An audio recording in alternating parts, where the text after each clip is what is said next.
Moça da moça, que roça, que... Candidato Bolsonaro. Pois não, pode fazer a sua pergunta. Candidato, você diz que defende as famílias brasileiras, mas você não respeitou a dor das famílias que perderam um ente querido na pandemia. Que você não respeita as mulheres brasileiras, isso todo mundo já sabe.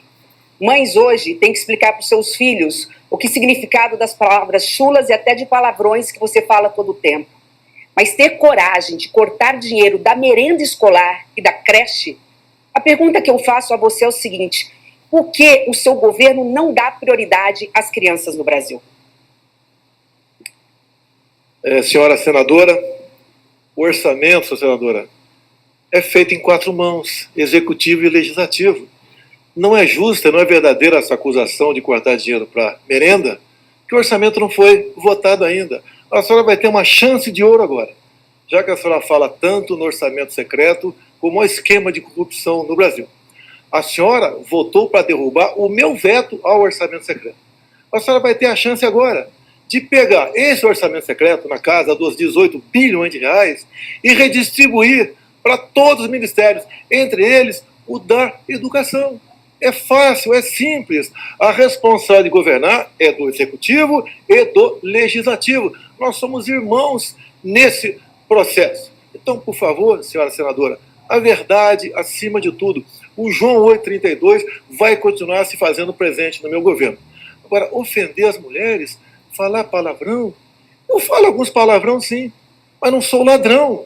Eu não defendo, por baixo dos panos, um outro candidato que já foi condenado, cumpriu cadeia, e agora está, por favor, aí disputando a presidência, se ausentando aqui. Então, essa é a nossa diferença. Eu defendo as mulheres, não da boca para fora, eu defendo de fato. A senhora não defendeu 2 médicas que foram na CPI da Covid, foram maltratadas, pisoteadas pelos seus colegas, e a senhora não fez nada. Eu recebi violência política de seus ministros e não vi o senhor em nenhum momento fazer uma defesa das senadoras que foram agredidas na CPI. Mas você é um péssimo exemplo, porque além de tudo mente em cadeia nacional. Vamos aos fatos. Você não trabalha, anda de jet ski e moto e não conhece a realidade do Brasil. Por isso é que disse que o Brasil não tem fome. Ora, candidato, você cortou mais de 90% dos programas do dinheiro para casas populares, para delegacias da mulher, tirou dinheiro de creches e de escolas, assim, sabe para quê? Para pagar orçamento secreto, para comprar apoio no Congresso Nacional. Isso é corrupção. Hoje as nossas crianças estão comendo bolacha e suco em pó. O meu governo vai ser diferente. Eu não terei um governo corrupto, como o do senhor e o do PT. Eu dou importância e respeito às crianças do Brasil. Por favor, tempo, a réplica.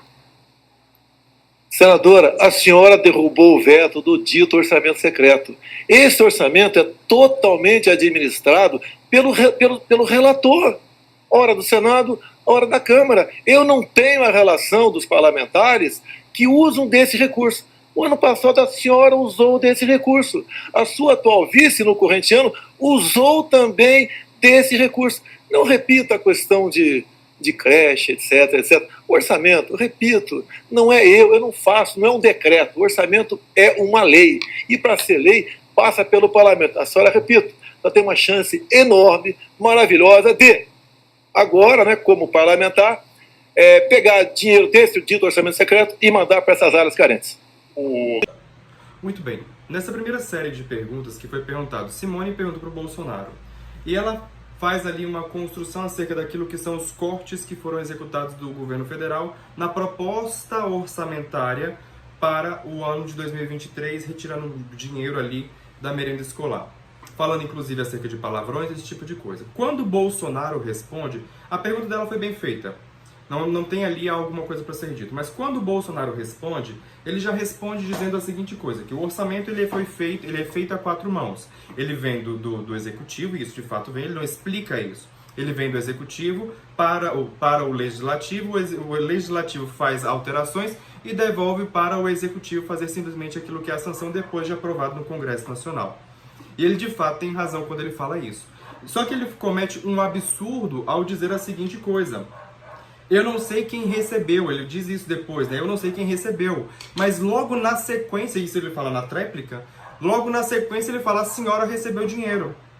E em momento algum, e ele vai repetir isso tanto para Simone, como depois ele vai repetir também para a Soraya. A senhora recebeu tantos milhões, fulano recebeu tantos milhões. E nenhuma das duas, em nenhum momento, foi capaz de dizer para ele, ué, mas como que o senhor não sabe quem recebeu o dinheiro desse orçamento secreto e está me acusando de ter recebido? Ou o senhor é mentiroso, ou o senhor sabe quem o senhor pagou com esse dinheiro.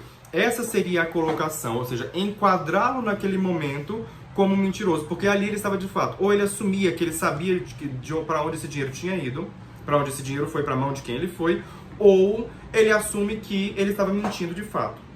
Essa seria uma das formas de fazer esse enquadramento. Quando ele também fala acerca, ele comete ali um deslize muito grande. Qual foi o deslize que o Bolsonaro cometeu? Ele comete o seguinte deslize: a responsabilidade de governar, isso ele fala literalmente, a responsabilidade de governar é do executivo e do legislativo, nós somos parceiros. Quando, na verdade, a obrigação de governar e administrar o país, constitucionalmente falando, é do executivo. A Simone, inclusive, começou na réplica a fazer um enquadramento, né, acerca daquilo que é o senhor não trabalha. Ela repete isso outras vezes também durante o debate. Mas aqui ela poderia ter aprofundado. O senhor transferiu, ela poderia ter dito assim, o senhor transferiu para o legislativo uma obrigação que é do executivo de executar o orçamento federal. Fazendo assim compra de parlamentares com esse dinheiro, e o senhor sabe disso. Ela poderia inclusive ter dito assim, para que o senhor pudesse ter uma vida de playboy em crise de meia-idade e ficar aí desfilando com jet ski, motociata e fazendo viagens milionárias para poder tirar férias. Porque é isso que o senhor é. Um coroa com crise de meia-idade broxa. E usava esses termos. Perceba a seguinte coisa. Antes de mais nada, eu quero dizer aqui. Eu estou falando aquilo que eu faria se eu estivesse ali instruindo Simone. Se eu estivesse instruindo o Bolsonaro, eu faria exatamente aquilo que ele tem que dizer. O Bolsonaro tem que estrategicamente tirar dele tudo aquilo que é prejuízo, e ele fez isso muito bem, né? Tirar das costas do governo todo o prejuízo, ele manda para o Congresso Nacional. Tudo que foi ruim, e ele fez isso o tempo todo. E tudo aquilo que foi bom, fui eu que fiz. Então o que há de bom, o governo Bolsonaro fez. O que há de ruim foi problema do executivo. E ele também criou essa narrativa muito bem durante todo o governo dele. Ele diz durante todo o governo que ele foi impedido de governar, tanto pelo Legislativo como pelo STF, pela Justiça. Então, fica faltando isso. Uma outra estratégia que o Bolsonaro utilizou no primeiro debate, que ele tentou repetir, ele repetiu aqui uma ou duas vezes, ele e o Padre Kelmon, é chamar o Lula de ex-presidiário. Isso vocês vão perceber, né, se Lula for no próximo debate, vai ser algo muito mais incisivo. Chamar Lula de ex-presidiário é fundamental para o Bolsonaro. Por quê? Por mais que você, em algum momento, consiga suscitar na mente das pessoas que Bolsonaro também é corrupto, né? Supondo que todos os candidatos ali conseguissem, de fato, enquadrá-lo enquanto corrupto, mesmo que não conseguissem provar, mas conseguissem colocar este rótulo nele, ele tem ainda a salvaguarda de dizer, eu não fui preso, o Lula foi. Então, quando você pega isso e diz ex-presidiário, ex-presidiário, ex-presidiário, isso aqui soa, isso aqui tanto desmoraliza o Lula porque desestrutura. Percebam que quando o Bolsonaro chama, no primeiro debate, o Lula de ex-presidiário, aquilo bate nele. Aquilo, ele dá um tranco, ele não tem como responder isso. Ele vai tentar no máximo se justificar, mas ele não tem como contra-atacar o Bolsonaro nesse sentido. Porque essa é uma regra, inclusive, de qualquer debate. Você nunca se justifica sem antes desferir um contra-ataque no seu adversário. Então, quando ele fala ex-presidiário, é uma chave que não tem como Lula sair disso. Então, de tudo isso, né, você tem então que criar rótulos para o Bolsonaro. Da mesma forma, você vai chamá-lo de broxa, você vai chamá-lo de o corno, você vai chamá-lo de noivinho do Aristides, você vai chamá-lo de o amigo do Lula. Mas todos esses enquadramentos, eles precisam ser feitos, né? De que modo? Quando ele fosse chamado, por exemplo, de amigo do Lula, você tem que explicar por que ele é um amigo do Lula. Então, por exemplo, quando alguém chamar assim, Ciro Gomes, você quer fazer a pergunta para quem? Ele não vai dizer, eu quero fazer a pergunta para o Bolsonaro. Não, eu quero fazer a pergunta para o amigo. Aí o repórter vai dizer, para quem? Para o amigo. Aí o repórter vai dizer, quem é o amigo? O amigo do Lula, o Bolsonaro. Aí isso abre na mente de quem está escutando, mas por que ele chamou o Bolsonaro de amigo do Lula? E aí ele pode, inclusive, criar uma narrativa quanto a isso. O amigo do Lula, o amigo do Lula, o amigo do Lula. Por quê? Porque o Lula é o cabo eleitoral do Bolsonaro. E quando, inclusive, fosse direcionar a pergunta para se o Ciro ou qualquer um fosse direcionar a pergunta para o Lula, não é Lula. Eu estou direcionando a pergunta ou para o ex-presidiário, mas se você falar ex-presidiário, você reforça a tese que beneficia Bolsonaro, ou você vai dizer para ele chamá-lo de cabo eleitoral. A minha pergunta é para o cabo eleitoral. Quem é o cabo eleitoral? O Lula. Por quê? Mesma coisa, o Lula cabo eleitoral, o cabo eleitoral do Bolsonaro.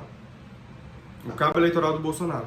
O cabo eleitoral do Bolsonaro. Porque todo mundo sabe, e aí em cima disso você constrói a narrativa de que o Lula é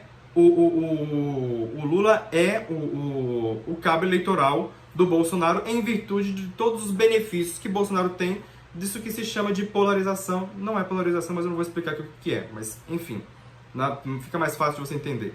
Dessa polarização. Porque se você retirar o Lula desse cenário, só resta então olhar para os outros. E todo mundo sabe que haveria uma migração. Hoje, grande parte da disputa que existe é a seguinte coisa.